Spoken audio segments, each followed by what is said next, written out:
Nigeria bribes every ambassador that comes to Nigeria. They give you loads of money, so you will never report what is happening in Nigeria.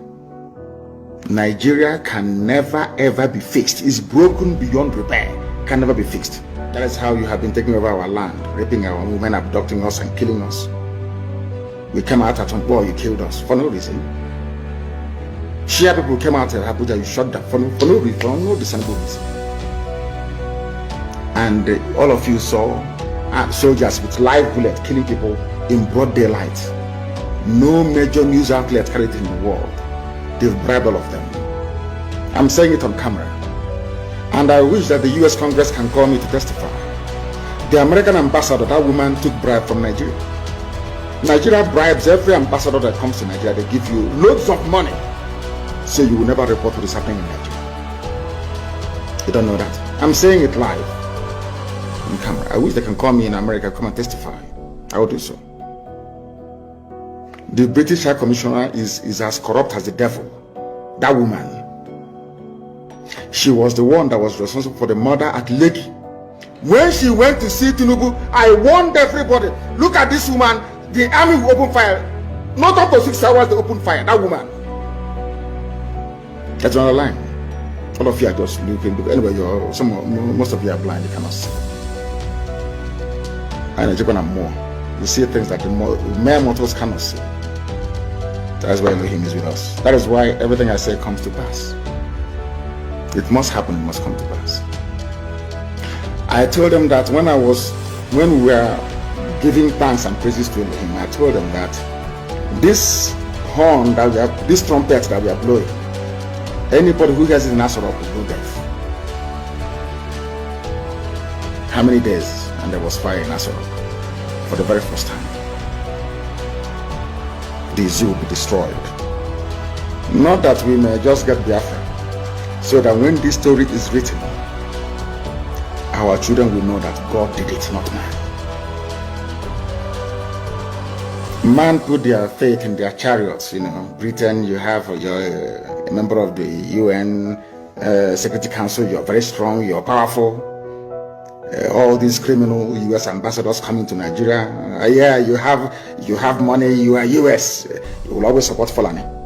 You people are openly supporting terrorists because of money, because they bribe you, because Halliburton has oil concessions, because there is a Shell and everything. Everybody's milking Biafra because of that. It is better we support terrorists. They'll kill the innocent. And you're diplomats. Your diplomats presiding over the slaughter of the innocent. You cannot speak the truth. We are in the middle of a war. The Fulanis have levied war on every indigenous population, ethnic group in Nigeria. All of you can see it. All you can say is invite the Sarakin or Sarakin Fulani Lagos. Not the Oba of Lagos, no. Sarakin Fulani Lagos means the supreme Fulani ruler in Lagos. Because the US ambassador has taken money from Nigeria. Very soon her tour of duty will come to an end that she will go. She will become a multi-millionaire. That is why they all want to come to Nigeria. Because Fulani will pay very well to suppress the news, to stop the truth from going out. And all of you will suffer if you don't repent. You will suffer. Mark my words somewhere, you will suffer if you don't repent from your evil ways. You take money from murderers and from killers to suppress the truth. Biden doesn't know what is happening in Nigeria because they rely on the ambassador to feed them accurate information. And that is not happening because they've been bribed. And that is why people are dying in Nigeria. Nigeria is the only place in turmoil not making it onto the front pages of newspapers all over the world. Nobody talks about it because they are all compromised. They've been bribed. We don't need your one Nigeria to survive. They try. Can you imagine the nonsense? They brought in their food blockade. They said we will not send food to the south. They are perishable goods. So the items got spoiled in the north. The government now turned around to pay them almost 500 billion. They are the ones that said they will not sell their goods to the south. Their goods are now rotten in the north. And the government paid them compensation of nearly 500 billion. and you're one Nigeria. Tomorrow morning, you idiotically wake up in the morning and say, I'm a Nigerian.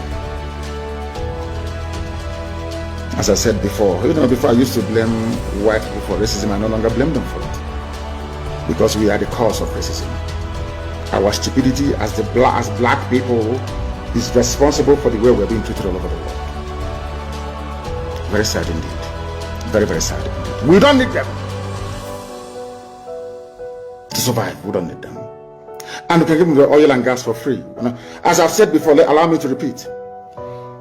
The oil, apart from granting citizenship to every northern Christian, MNK North, the Sharia, Arewa, Janjaweed North, you will all live in Biafra land, where you can practice religion without fear or favor.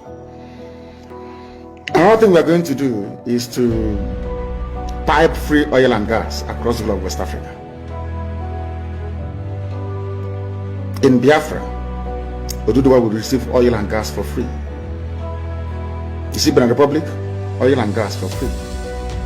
Togo will receive oil and gas for free. Ghana the same. All the way to heaven knows we, I think, Western Sahara. Do you know why? Because we want the economies of all these countries to grow as well, because they're going to buy our goods and services. They will buy our goods and services. That is why we need the economies to grow as well. A Biafra will offer free oil and gas to the entire West African coastal region. To tell you, we don't need oil and gas to survive as a people. We are not fighting for Biafra because of oil and gas. We are fighting because it is the will of God, and we must be free. We are free people. We were free before the white man came, and we shall be free once again. And as I've been telling people, and they do not, or some will not understand or hope to understand, what we are doing is of the spirit. The likes of Soyinka must stand up to speak the truth. Obasanjo, you must speak the truth. Tell us where Buhari is. You know where his grave is? He's at. You can point that out for us. Tell us. Free yourself of that very burden. Soyinka, the same thing. Soyinka, you were campaigning for them. Campaigning for Buhari. Until your carrot and cabbage clashed with Fulani cattle. You now realized that there is danger in the land. All these years, all the Fulani insurgency and incursion into the south, you never said a word. People look up to you to speak the truth. You never said a word until they came to your farm and ate your carrot and your cabbage, started complaining. Typical black people. Until something affects you, it's nothing. That mindset must change. And that is where Biafra must come. And when Biafra does come, everybody will be free. If Biafra is not free, none of you is going to be free. And that is why I have said it before and allow me to repeat. We have come to set all of you free. And if you allow this nonsense to continue, you'll be sunk. If you have not gotten your Somali visa, go and get it now. Because the zoo is gone. And the hell has arrived. Thank you very much for listening. From me, from here. Good evening.